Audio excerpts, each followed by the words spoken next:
Successful tayo guys, na-set up natin yung Pi account ng ating mahal na anak even when she's below 18 years old or minor pa lang, okay? So, wala namang mawawala. At least sa ganitong kaaga na edad niya, imagine niyo yun, araw-araw siyang magmamine ng Pi. Siyempre, habang nagkakaedad siya, tuturuan na natin siya kung paano mag-mine dito sa Pi Network, and lahat ng mga nalalaman natin regarding the Pi Network ecosystem, i-share natin sa anak natin para pagdating ng araw, pag 18 years old niya na, pwede niya itong i-revisit.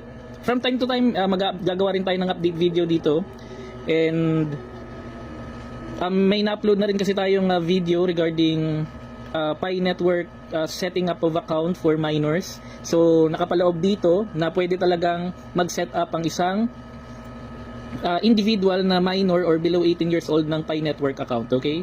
So ayusin ko na lang yung video na to para at least maging educational siya pag pinapanood ninyo. Pero makikita natin dito, meron na siya kagad 1 Pi. Okay, ayan na, nagbibilang na siya. So nakakatuwa. Ayan, tingnan natin. You're now mining Pi at a rate of 0. Maraming decimal point yan per hour.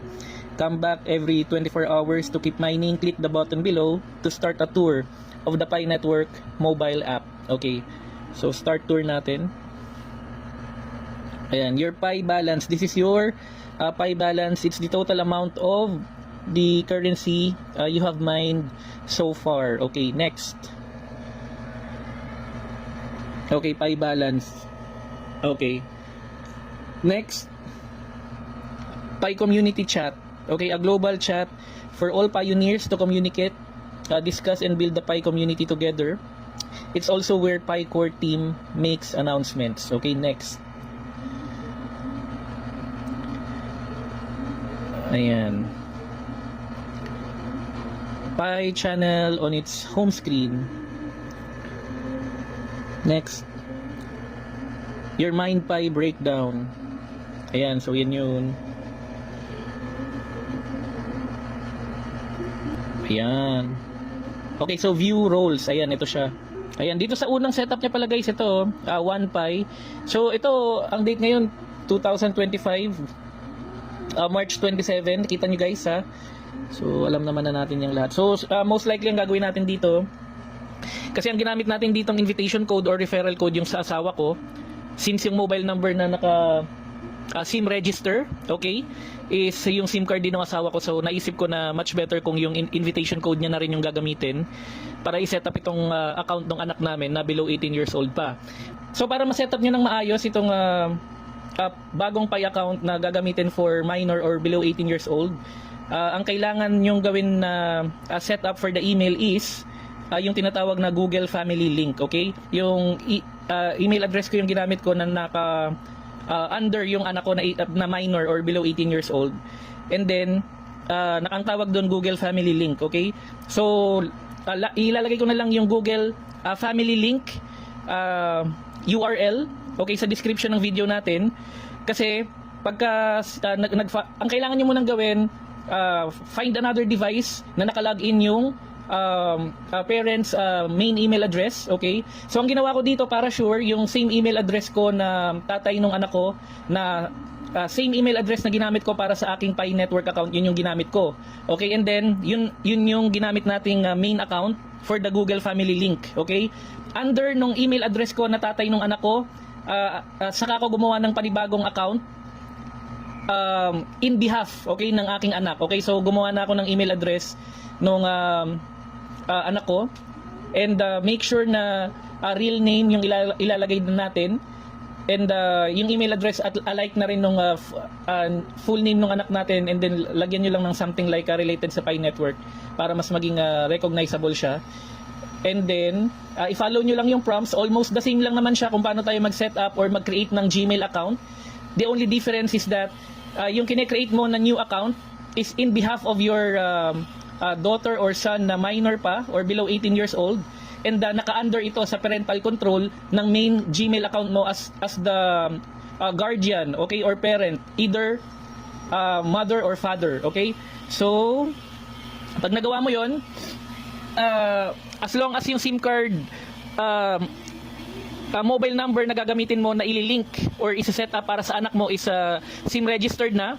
Okay, so sa situation namin, to recap, yung ginawa ko, SIM registration nung asawa ko. Okay, so yung mobile number na gamit naka SIM registered under my wife's name, and then itong email address, gamit ko naman yung sarili kong Pi Network account email address. Okay, so and then yung pangatlo, ifa-follow lang yung Google Family Link para ma-set up ng maayos, okay, yung bagong Pi account na ibibigay natin para sa ating anak na minor or below 18 years old.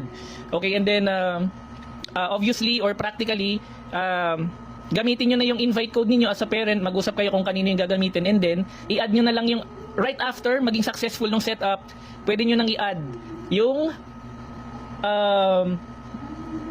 your names as usernames, okay, your Pi usernames as parents dito sa Pi account, okay, or sa bagong Pi account ng anak natin, okay, kasi advantage yun eh. Kasi kami nung asawa ko, fully verified na kami pareha sa Pi Network, and kung yung anak ko naghihintay pang maging transferable sa mainnet wallet, yung kanyang mamimina na Pi coins, okay, bago siya mag 18 years old, kami, since yung mga magulang niya, father and mother are fully KYC'd sa Pi Network accounts, talagang sure ball na yun na makukuha niya yun balang araw, okay?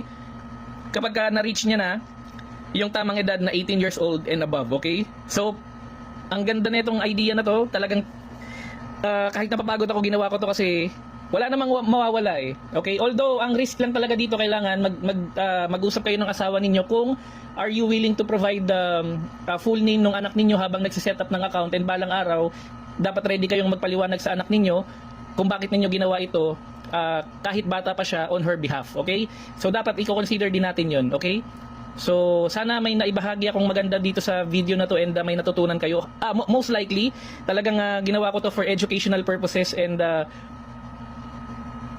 comment ninyo sa video natin kung na-try rin ninyo yung mga steps na ginawa natin and naging successful ito para i-set up yung mga Pi Network accounts ng anak natin na below 18 years old or minors, okay?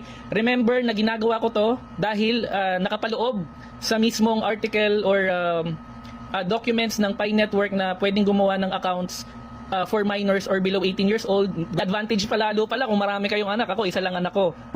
So, di ba?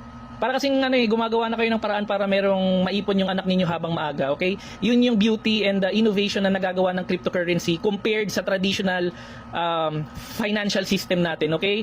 So maraming salamat. Comment nyo lang yung thoughts ninyo, and i-continue natin yung conversation sa ating comment section. Now, disclaimer statement for our Crypto Bayanihan Web3 wallets. The content provided in this video is strictly for educational purposes only and does not constitute financial, investment, legal, or professional advice.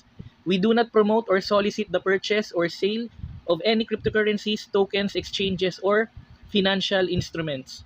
All the information shared on our YouTube channel is published in good faith and are intended to help viewers understand blockchain and Web3 technologies. Thank you.